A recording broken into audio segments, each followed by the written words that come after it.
Hello friends, from the Fundamental Research Desk we have another IPO after a long point in time. Tribhuvandas Bhimji Zaveri is all set to enter the capital market with its maiden public issue of around 1.67 crore equity shares. The price band which it is offering is 120 to 126 rupees. At the upper band of the price, the company would be collecting around 210 crores as a part of this IPO proceeds. Now basically when we look, the issue will open on 24th April, that is tomorrow, and it will close on 26th April. So 3 days of issue being opening.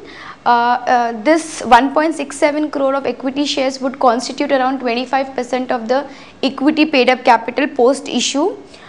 Presently the promoter holding is around 93.2%, and post the issue, that is post dilution, its promoter holding will fall down from 93 to 71%. So these are the basics of an IPO. Fundamentally, when we analyze the company, we found certain positives with the company. Primarily this company is dealing in gold jewelry, gold and diamond jewelry. It outsources as well as manufactures the diamond jewelry part of the business. It has around 14 showrooms spread across 9 cities and 5 states with an aggregate area of around 48,818 square feet. So quite a historically well-known name in the Western India. It has its presence since 1864, so quite a big history. People have a good brand recall of this particular name. It's a trusted jeweler in the western part of the India. Secondly, if you look at the financials are also quite promising. In the last 5 years, the company has shown a good amount of revenue as well as margin growth. Revenue growth, anyways, all the jewelry retailers have shown, but here this company has also shown a volume growth of around 8% on the jewelry retailing business and around more than 26% on the diamond jewelry retailing business. Over the last 3 years, its share or its focus on the diamond jewelry part of the business has seen a substantial increase, because of which there has been an up move or the positive movement in the margins front.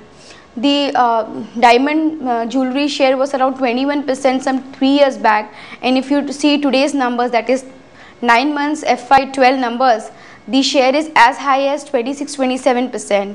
So the overall share in the jewelry, in the diamond jewelry segment is increasing, because of which there has been an enhancement in the margin for the company. The present margin, EBITDA margin, stands at around 9.3%. Also with this IPO proceeds of 210 crores which I was talking about, which the company is intending to raise, it will be using it to expand more stores. It is planning to come up with 44 new stores in new cities and spreading its wing in a pan-India direction, rather being a regional and a thinly laid company. It is planning to become a pan-India player.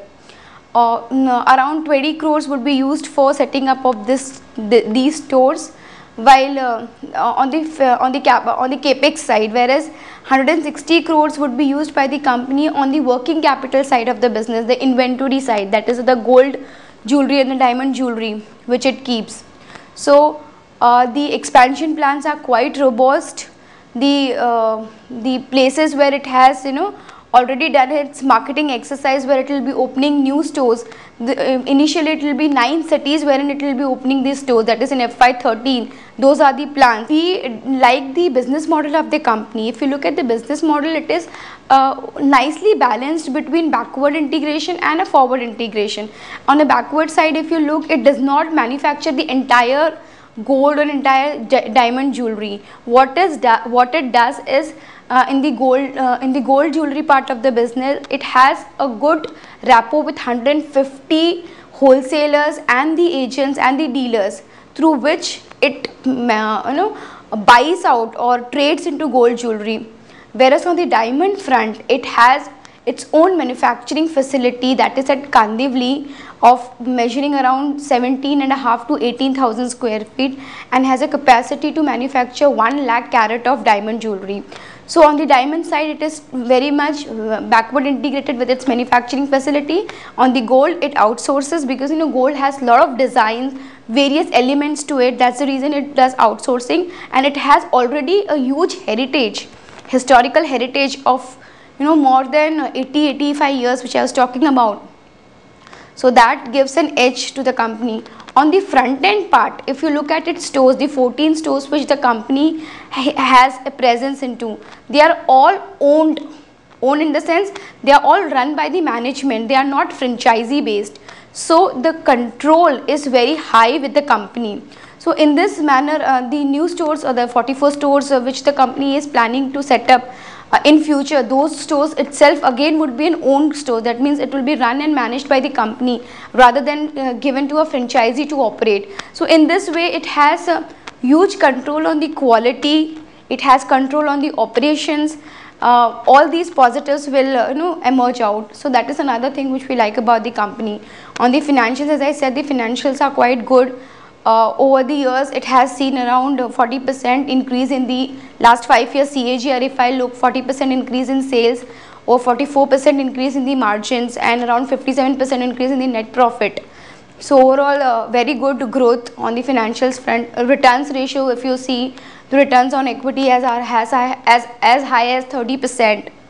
So overall, the financials also look very good, very promising, and we believe that organized jewelry market in India is all set to flourish. If you look at the Indian jewelry market, 90% is unorganized, it's only 10%, even sub 10%, which is organized. So more and more consumers are shifting themselves from unorganized to organized trend.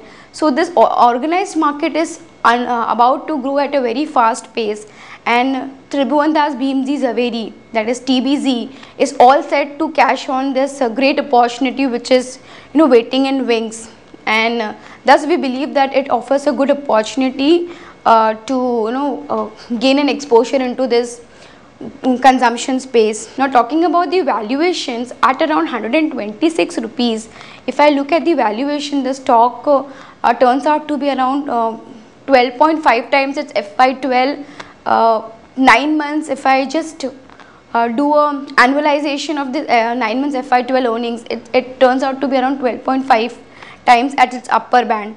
But on a 1 year forward basis, if I look, it is around, simple mathematical calculation on a very rough cut estimates, it turns out to be less than 9x its FY13 earnings, which we believe is quite good. If I look at other big player in this space, it's Titan with its Tanishq brand, which is very famous.